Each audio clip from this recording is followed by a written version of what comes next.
देखो, जीवन में समय और समझ दोनों एक साथ कभी नहीं होती। जब हमारे पास पर्याप्त समय होता है तो हम उसको ऐसे ही जाया कर देते हैं। हम समझदार नहीं होते। और जब हम समझदार होते हैं तो समय हाथ से निकल जाता है। और जीवन में संतोष धन सबसे उत्तम धन है।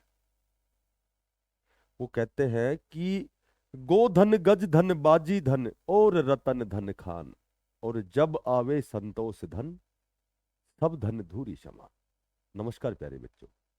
तो आपका जो इंतजार है, आपका जो संतोष करने का जो समय है, या आपने बहुत लंबे समय से जो इंतजार किया था, संभवतः वो इंतजार आपका समाप्त होने वाला है। आप सभी बच्चे बहुत लंबे समय से जो तैयारी कर रहे हैं, जिनको मैक्सिमम रिक्वायरमेंट है कि आप सरकारी नौकरी में जाना चाहते हैं, और सरकारी नौकरी से पहले सभी को पता है कि आपको अपने आप को आप एलिजिबिलिटी टेस्ट पास करना है। यानी कि सीईटी का टेस्ट आपको पास करना है। उसके बाद ही आपके लिए सी ग्रुप का रास्ता है, या जो भी रास्ते हैं सरकारी तंत्र में घुसने का, उसके बाद ही आप अपना मकसद है, वो लक्ष्य है, वो अचीव कर सकते हैं। तो आपने देखा होगा कि माननीय जो चेयरमैन साहब ने क्या कहा है, वो लगभग आप सभी को पता लग गया होगा। कल उन्होंने स्पेशल कहा है कि हम सब पूरी जो कानूनी टीम है वो सीईटी रिजल्ट के प्रोसेस में लगी हुई है। ठीक है। यानी कि बहुत जल्दी शीघ्रता शीघ्र आपका रिजल्ट जो है वो घोषित होने वाला है। बीच में बहुत सी ऐसी बाधाएं थी, बहुत से ऐसे व्यवधान थे। कभी नॉर्मलाइजेशन का केस था, कभी करेक्शन पोर्टल का। तो ये सारी चीज़ें तो एज इट इज चलती रहती है। ठीक है। तो आपका जो रिजल्ट है लगभग पूर्णतः तैयार है। उसमें जो भी नॉर्मलाइजेशन जो प्रक्रिया है वो भी लगभग संपन्न हो चुकी है। आपका सीईटी का जो रिजल्ट है वो बहुत जल्दी आने वाला है। ठीक है। और उसके साथ ही उन्होंने कहा कि हम बहुत जल्दी जो सीएस ऑफिस है, जो चीफ सेक्रेटरी मुख्य सचिव है, उनके साथ ऑफिस में कई बार मीटिंग हो चुकी है कि एक साल का पहले ही आपका कैलेंडर जारी हो कि किस समय कौन सी भर्ती आने वाली है, कौन से एग्जाम आने वाले हैं, ताकि बच्चे अपना समय अनुसार अपनी तैयारी कर सके, अपने आप की प्रिपरेशन कर सकें उन एग्जाम्स को फाइट करने के लिए, क्रैक करने के लिए, उनको पास करने के लिए, अपना जो सपना है वो साकार कर सके। तो बहुत जल्दी आपका कैलेंडर भी जारी होगा। कब कितने पदों पर आपकी भर्ती आएंगी, कब उन्होंने ये भी कहा कि भाई हमारी जो टीम है लगातार हम इसी प्रोसेस में लगे हुए हैं। बहुत जल्दी आपका डी ग्रुप का जो नोटिफिकेशन है वो भी जारी होने वाला है। ठीक है। तो बहुत जल्दी आपका जो डी ग्रुप का नोटिफिकेशन है वो भी जारी होने वाला है। तो ऐसा मैंने आपको बताया था कि डी ग्रुप का जो नोटिफिकेशन है, अगर उसमें से थोड़ा सा और भी 5-10 दिन 15 दिन अगर लेट होता है, उससे पहले यदि डी ग्रुप की वेटिंग लिस्ट आती है, तो उससे और भी ज़्यादा बेनिफिट होगा बच्चों को। क्योंकि उन्होंने 2023 का जो डी ग्रुप का सीईटी हुआ था उसमें बहुत ज़्यादा प्रयास मेहनत की थी। तो उनको सफलता मिलनी चाहिए। तो पहले डी ग्रुप की वेटिंग आए, उसके बाद यदि डी ग्रुप का नोटिफिकेशन आता है नया सीईटी 2026 में जो होना है, तो ज़्यादा बेटर होगा उन बच्चों के लिए। बाकी देखो होता क्या है, वो तो कल की जो अपडेट है कि माननीय चेयरमैन साहब ने कहा है कि बहुत जल्दी हम कैलेंडर जारी करेंगे। सीईटी का रिजल्ट तो जाहिर सी बात है आने ही वाला है। क्योंकि जब भी नया जो नोटिफिकेशन सी ग्रुप का आएगा, जो सी ग्रुप की भर्ती आएंगी, उससे पहले तो सीईटी का रिजल्ट आएगा, उसके बाद ही ये सारी चीज़ें होनी संभव है। कितनी वैकेंसी जाने वाली हैं। ठीक है। तो आपका सीईटी का रिजल्ट जारी होगा, आपका कैलेंडर पहले ही ऑलरेडी एक साल का पहले ही आपके जो भी एग्जाम है वो प्रस्तावित होंगे कि कब कौन सा एग्जाम होना है, कौन सी भर्ती आनी है। अब हम बात करते हैं, देखो अब हम बात करते हैं कि एक एक और केस चला हुआ है करेक्शन पोर्टल का, जिसमें वो 14 जून की जो बाउंडेशन दी गई थी।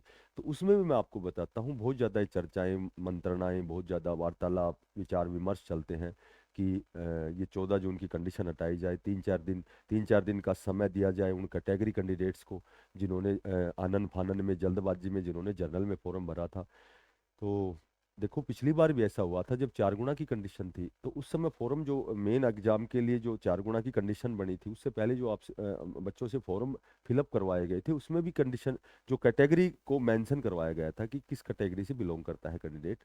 तो संभवतः आप निश्चिंत रहें, आपकी भी जो भी क्यूरीज है इस तरह की, जो भी आपने जर्नल में अपने आप को फॉर्म फिल किए थे, तो अब कुछ एक ऐसे भी टेक्निकल के बच्चे हैं ठीक है। तो टेक्निकल के बच्चे हैं, हरियाणा पुलिस के बच्चे हैं, तो मैंने पहले भी बताया था, ये इस तरह के बच्चे जो फिजिकली तैयारी करते हैं ज़्यादा, जो या फिर टेक्निकल के हैं जिनके पास जो थोड़ा सा हिंदी इंग्लिश में, या फिर मैं कहूँ तो हरियाणा जीके में जीएस में, तो वो थोड़ा सा पुअर होते हैं।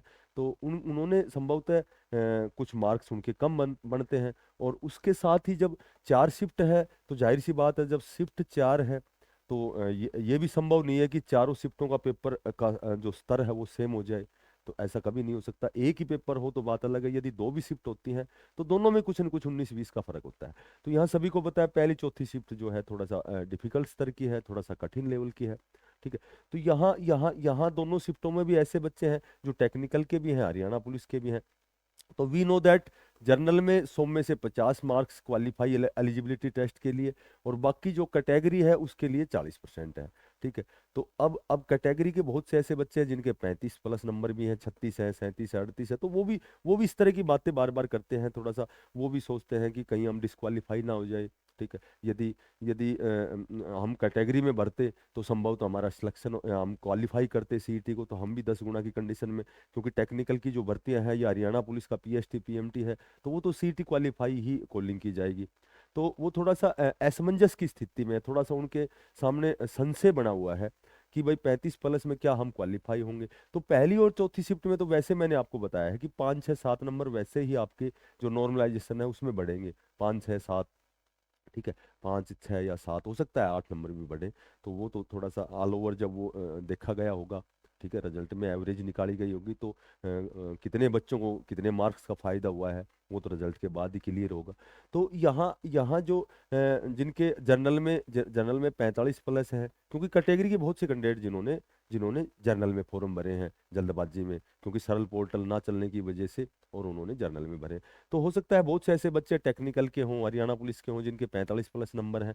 तो 45+ नंबर वाले हैं तो वैसे ही नॉर्मलाइजेशन उनके नंबर बढ़ेंगे तो क्वालिफाई होंगे। और जो मेन एग्जाम में आपके फॉर्म भरवाए जाएंगे दोबारा से, ठीक है, तो उसमें ऑलरेडी आपकी कैटेगरी मेंशन होगी। तो उसमें आप अपने आप ही कैटेगरी में बिलोंग करेंगे, कैटेगरी में फाइट करेंगे। और साथ ही आपके लिए संभवतः 2-3 दिन का हो सकता है पोर्टल भी खुले।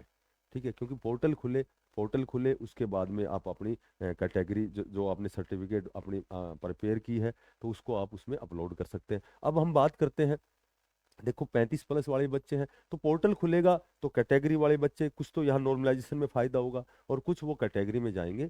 अब बात करें कि टेक्निकल में जहाँ तक देखो, हालांकि कैलेंडर जारी होने के बाद या नोटिफिकेशन आने के बाद ऑथेंटिक पता लगता है कि भाई कितनी सीटें यहाँ वैकेंट है, कितनी सीटों पर आपका नोटिफिकेशन आया है, रिक्रूटमेंट आया है। लेकिन जहाँ तक कयास लगाएं तो टेक्निकल की लगभग 12,000 पद आपके रिक्त बताते हैं। ठीक है।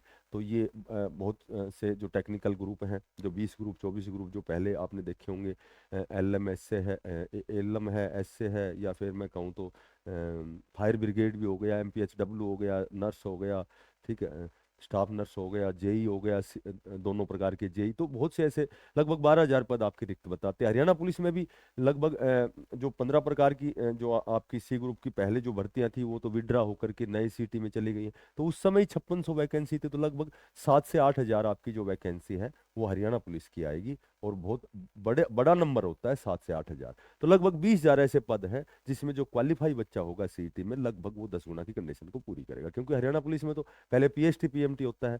तो पीएसटी पीएमटी में जब डिस्क्वालीफाई बच्चे होंगे तो जाहिर सी बात है आपकी लिस्ट अगेन एंड अगेन आती रहेगी, और वो लास्ट में जाके वो लगभग क्वालिफाई पे ही आपको पीएसटी पीएमटी के लिए कॉल करेंगे। और 10 गुना की जो कंडीशन होगी वो लगभग आपकी क्वालिफाई पे ही जाएगी। तो कहने का मेरा मतलब ये है कि लगभग आप 35+ और 45+ वाले बच्चे घबराए ना, क्योंकि यदि आपका एग्जाम पहली और चौथी शिफ्ट में हुआ है, ठीक है। नया नोटिफिकेशन की बात करें तो सभी को पता है कि 15 नवंबर तक रिक्विजेशन मांगी गई थी एचएसएससी आयोग द्वारा। सभी प्रकार के जितने भी डिपार्टमेंट हैं, निगम है, कॉरपोरेशन है, जो भी बोर्ड है,